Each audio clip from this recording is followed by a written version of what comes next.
నమస్తే friends, welcome to my classes. TG EdCET 2025కి సంబంధించి ఫేజ్ 2కు సంబంధించినటువంటి వెబ్ ఆప్షన్ స్ట్రాటజీని ఈ వీడియోలో ఎక్స్ప్లెయిన్ చేసుకుందాం. గవర్నమెంట్ సీట్ ఎట్లా రావాలనేటటువంటి దాని గురించి, మరియు బీఈడి కోర్సు ఎట్లా కంఫర్ట్గా అయిపోతుంది అనేటటువంటి దాని గురించి చెప్తా. ఈ రోజుతో వెబ్ ఆప్షన్స్ అనేటటువంటివి కంప్లీట్ అవుతాయి పెట్టుకోవడానికి. కాబట్టి సో మీరు ఎట్లా ప్రిఫరెన్స్ అనేటటువంటిది ఇవ్వాలనేటటువంటిది ఒకసారి చూద్దాం. అయితే ఒకసారి డేట్స్ చూడండి. ఫేజ్ 2కి సంబంధించి 5 మరియు 6 2 డేస్ పెట్టుకోవడానికి ఆస్కారం ఉంది కదా. ఈ వీడియో అప్లోడ్ అయ్యి ఈరోజు మీరు చూడవచ్చు ఈ వీడియోని.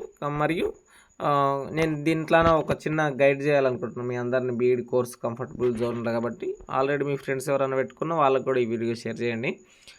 బీఈడి కోర్సుకు సంబంధించి వెబ్ ఆప్షన్స్ ఎట్లా పెట్టుకుంటే సీట్ వచ్చేటటువంటి ఛాన్స్ ఉంది. సో ఇక్కడ మొదట మీకు ఒక చిన్న మాట చెప్పి తర్వాత చెప్తా. చూడండి, మీ బీఈడి కోర్సుకు సంబంధించి మీరు ఎట్లా పెట్టుకున్నా సరే మీ కోర్స్ అనేటటువంటిది మీ ప్రొఫైల్ని ఎట్లా కన్సిడర్ చేస్తారంటే, మీకు ఒక 5,000 ర్యాంక్ ఉంటే 5,000 ర్యాంక్ కన్నా ముందు ఎంతమంది మీ కేటగిరీ బీసీ ఏనా బీనా సీనా అనేటటువంటిది కన్సిడర్ చేసి ఈ క్యాస్ట్ వాళ్లకు ఎన్ని సీట్లు నిర్ధారించబడ్డాయి, ఆ సీట్ల లోపు 4 ఉన్నాయా 5 ఉన్నాయా అనేటటువంటిది ఉంటే దాని ప్రకారం ఇస్తారనమాట. ఆ 4 లోపే నువ్వు ఉన్నావంటే నీకు వస్తుంది, 5వ 1వి నువ్వు ఉన్నావు అంటున్నంటే నీకు రాదు. అంతే. 25,000 ర్యాంక్ ఉన్న వస్తుంది, 5,000 ర్యాంక్ ఉన్న వస్తుంది. కానీ మ్యాక్సిమం పాసిబిలిటీ ఏంటి, అన్ని సిచ్యువేషన్లో అన్ని కేసులలో మంచి ర్యాంకులు ఉన్న వాళ్ళు అన్ని క్యాస్ట్లలో ఉండేటటువంటి అవకాశం ఉంది అన్నమాట.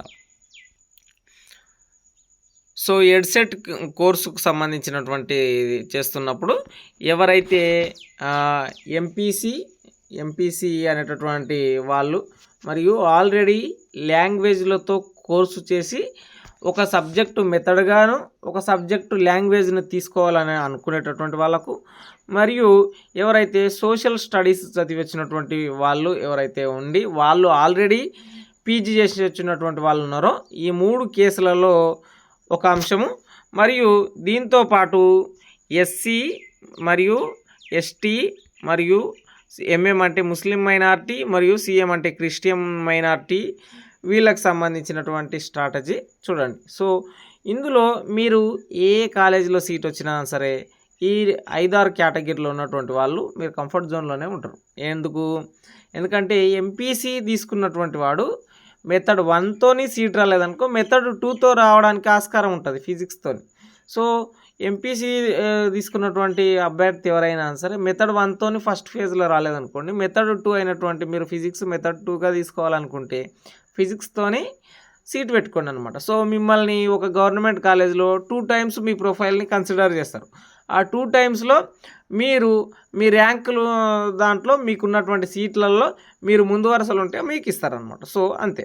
ఇక ఎవరైతే మెథడ్ 2 లాంగ్వేజ్ తీసుకోవాలనుకుంటున్నారు అంటే అది ఎంపీసీ కావచ్చు, ఎంపీసీఎస్ కావచ్చు, బీఎస్సీ కావచ్చు, బీకామ్ ఏ డిగ్రీ నుంచి వచ్చినా సరే, జనరల్ డిగ్రీ నుంచి ఏ డిగ్రీ నుంచి వచ్చినా సరే వాళ్ళు మెథడ్ 2 లాంగ్వేజ్ తీసుకున్నాలనుకున్నటువంటి వాళ్ళు మెథడ్ 1 అనేటటువంటిది మ్యాథ్స్ ఉన్నా, బయోసైన్స్ ఉన్నా, ఫిజికల్ సైన్స్ ఉన్నా, సోషల్ ఉన్నా, ఏ సిచ్యువేషన్ ఉన్నా సరే మీరు కంఫర్ట్ జోన్లోనే చదువుకోవచ్చు అనమాట. సో మీరు మళ్ళీ ఫిజిక్స్ తీసుకుంటా అనేటటువంటి వాళ్ళు, బయోసైన్స్ వాళ్ళు, మ్యాథ్స్ వాళ్ళకు ఫిజిక్స్ తీసుకుంటా అనేటటువంటి వాళ్ళకు ఇబ్బంది అయ్యేటటువంటి అవకాశం ఉంటుంది అనమాట.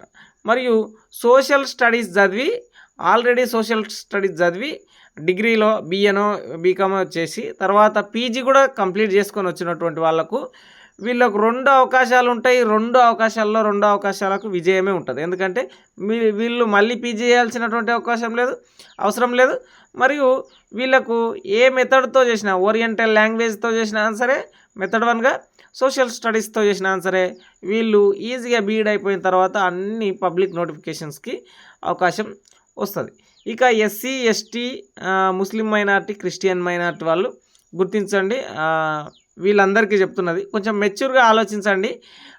పూర్తి ఆర్థిక స్టేటస్ అనేటటువంటిది తక్కువ ఉన్న వాళ్ళు మాత్రమే కాకుండా అందరైనా సరే ఎట్లాగో ప్రైవేట్ కాలేజ్ వచ్చినా సరే ఎక్కడ వచ్చినా సరే 100 రూపీసే ఉంటుంది అమౌంట్. సో మీకు బీఈడ్ అనేటటువంటిది ఒక కాలేజ్ కాదు, బీఈడ్ అనేటటువంటిది ఒక టీచింగ్ ట్రైనింగ్ అనమాట. సో దాంతో మీకు వివిధ ఫైనల్టీ ఫీలు వివిధ స్కూళ్ళల్లో వేస్తారు, వివిధ అబ్జర్వేషన్లు ఉంటాయి, అనేక స్కూళ్ళకి తిరగాలి. సో మీకు నియర్గా ఉండేటటువంటి కాలేజ్నే ఎంచుకోండి, ఎందుకంటే మీకు ఫీజు ఎట్లాగో ఉండదు కాబట్టి నియర్గా ఉండేటటువంటి కాలేజ్ వల్ల మీకు బెనిఫిట్ అయ్యేటటువంటి అవకాశం ఉంటుంది. ఇక ఇందులో మంచి ర్యాంక్ వచ్చినటువంటి వాళ్ళు ఉంటారు కదా, వాళ్ళకి గవర్నమెంట్ సీట్ వస్తుంది అనుకుంటే వాళ్ళు ఖచ్చితంగా గవర్నమెంట్ సీట్ వైపు వెళ్ళడానికి ప్రయత్నం చేయండి. లేదు ఎక్కువ ర్యాంక్ ఉన్నా సరే, గవర్నమెంట్ కోసం ప్రయత్నిస్తున్న, కాకతీయలు వచ్చినా సరే, ఉస్మానియాలు వచ్చినా సరే, పాలమూరులో వచ్చినా సరే, ఎక్కడున్నా అంటే ఆ పరిధిలో ఉన్నటువంటి ఎక్కడొచ్చినా సరే నేను పోతా అనేటటువంటి మైండ్ కోకండి. ఎందుకంటే మీ కంఫర్ట్ని మీరు దూరం చేసుకోకండి. బీఈడ్ అనేటటువంటిది స్కూల్లో తలనొప్పి అనేది చాలా పెద్ద విషయం. సో ఇంకా ముస్లిం మరియు క్రిస్టియన్ మైనారిటీ వాళ్ళైతే అసలు గవర్నమెంట్ అనేటటువంటి ఛాన్సే తీసుకునకుండా ప్రైవేట్కు మీకు దగ్గర ఉంటేనంటే ప్రైవేట్కి వెళ్ళిపోండి. మీకు ఇంకా అవకాశం ఫ్లెక్సిబిలిటీ ఏముంటుందంటే మీరు 4 సెమిస్టర్లకు ఏమన్నా రెగ్యులర్ ఓనటువంటి పరిస్థితి ఉన్నటువంటి వాళ్ళు కొంత అమౌంట్ కడుతున్నట్టే మీ కోర్స్ అనేటటువంటిది మ్యాగీ చేసినంత ఈజీగా అయిపోతుంది. సో అంటే మెంటల్ ఏదైతే ఇబ్బంది అనేటటువంటిది ఉండదు. సో ఇప్పుడు అన్ని కేటగిరీల వాళ్ళు ఎడ్సెట్ సీట్లు ఎట్లా పెట్టుకోవడానికి ప్రయత్నం చేయండి అంటే, మీకు సపోజ్ ఒక 20,000 ర్యాంకు వచ్చిందనుకోండి. 20,000 ర్యాంక్ వచ్చినప్పుడు మీకు ఆశగా ఉన్నటువంటి కాలేజీని ఫస్ట్ పెట్టుకోండి.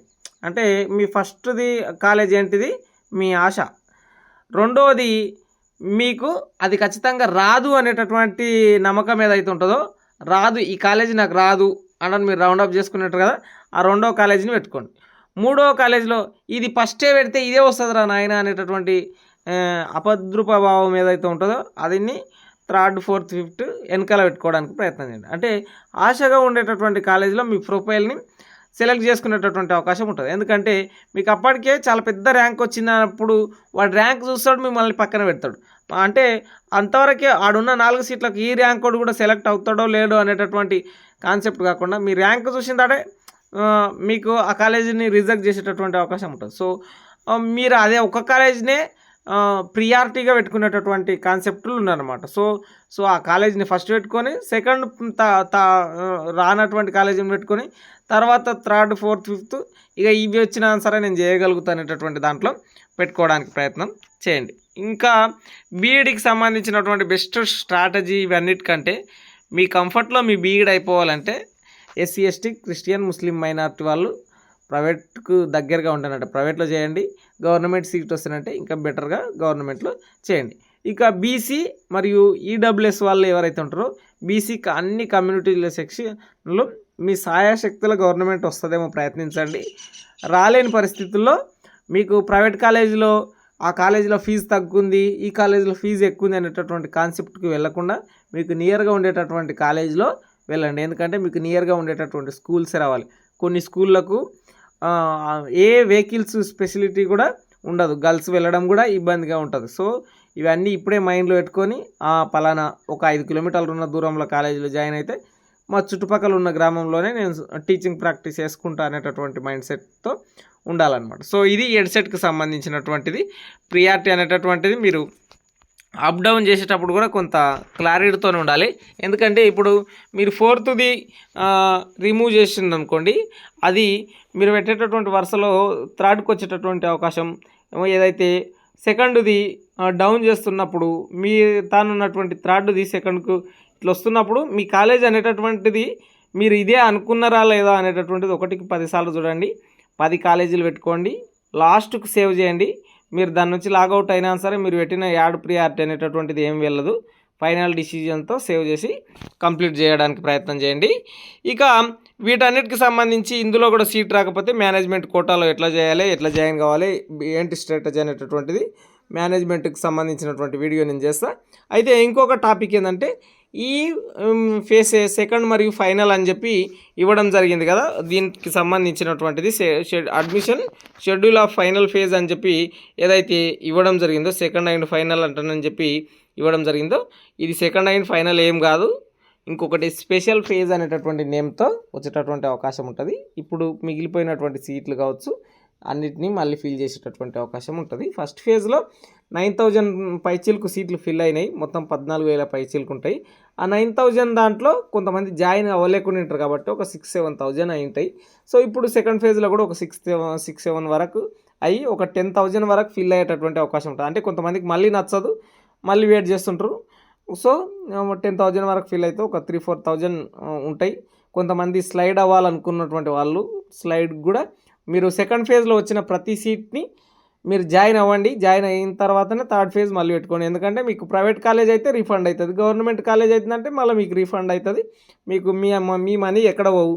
మీరు కాలేజీలు ఒక సెక్యూర్ అనేటటువంటిది అకాడమిక్ ఇయర్ వేస్ట్ కాకుండా ఉండేటటువంటి అవకాశం ఉంటుంది అనమాట. ఇది వెబ్ ఆప్షన్స్ స్ట్రాటజీ గురించి నేను యూట్యూబ్ వీడియోలు చేసే దాంట్లో కూడా తమ్నైల్ నేను చెప్పాలనుకున్న కంటెంట్కి తమ్నైల్ ఏం పెట్టాలన్నా కూడా నాకు ఒక పర్ఫెక్ట్ ఆన్సర్ తెలియదు. ఎందుకంటే మీ అన్నిటినీ గైడ్ చేయాలని అనుకుంటా. సో నా ఉద్దేశము దీని నుంచి డబ్బులు సంపాదించడము ఇవన్నీ ఏం కాదు. నాకు ఇంకో వేరే పెద్ద ఛానల్ ఉంటుంది డిగ్రీకి సంబంధించి. సో ఇది టీచర్ బడి అనేటటువంటిది నా సెల్ఫ్ ప్యాషన్కి సంబంధించినటువంటిది. సో వీటన్నిటికి సంబంధించి కొంచెం గైడెన్స్గా ఇస్తున్నట్టు ఇది మన అందరం కలిసి మీరు నేను అందరం కలిసి టీచర్గా అవ్వాలనేటటువంటి తాపత్రయంతో ఈ వీడియోలు నాలెడ్జ్ కోసం అట్లా చేస్తుంటారు అనమాట. సో అంతే, సైనింగ్ అవుట్. నేను మీ దండ వెంకటరాములు. ఖచ్చితంగా మీ ఫ్రెండ్స్ అందరికీ షేర్ చేయండి.